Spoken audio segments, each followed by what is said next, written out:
సచివాలయంలో real time governance పై సమీక్ష నిర్వహించిన ముఖ్యమంత్రి చంద్రబాబు వాట్సాప్ గవర్నెన్స్ ని ప్రజలు విస్తృతంగా ఉపయోగించేలా చర్యలు తీసుకోవాలని అధికారుల్ని ఆదేశించిన ముఖ్యమంత్రి నారా చంద్రబాబు నాయుడు. అన్నమయ్య జిల్లాలో ఏనుగుల బీభత్సం, 5 భక్తులు మృతి. భక్తులు ఆలయానికి వెళ్తూ ఉండగా గుండాలకోన వద్ద ఏనుగుల మంద వారిపై దాడి.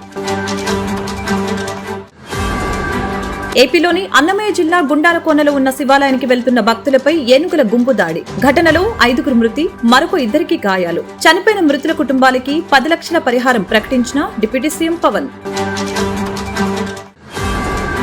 ఎమ్మెల్యేల శిక్షణ తరగతులపై సాక్షి మీడియాలో వచ్చిన కథనాలపై AP assembly speaker Ayyanna Patrudu serious. సాక్షి పత్రిక కథనంపై విచారణకు ఆదేశించిన స్పీకర్ అయ్యన్న పాత్రుడు.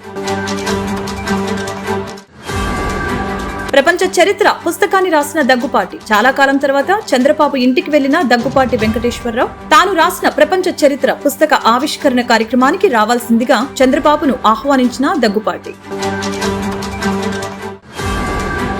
వల్లభనేని వంశీకి రిమాండ్ పొడిగింపు, కస్టడీకి తీసుకున్న పోలీసులు. నేటి నుంచి 3 రోజుల పాటు పోలీస్ కస్టడీకి వంశీ.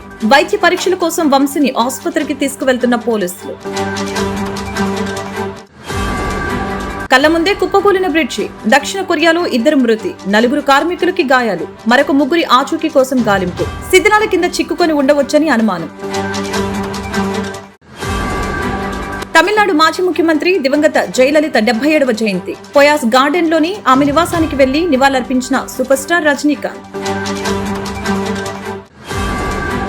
ఇటీవలే చంద్రబాబు, పవన్ కళ్యాణ్, లోకేష్ అనితలపై అనుచిత వ్యాఖ్యలు చేసిన శ్రీరెడ్డి ముందస్తు బెయిల్ కోరుతూ శ్రీరెడ్డి దాఖలు చేసిన పిటిషన్ పై హైకోర్టులో విచారణ. విశాఖపట్నంలో నమోదైన కేసులో హైకోర్టు షరతులతో కూడిన ముందస్తు బెయిల్ మంజూరు.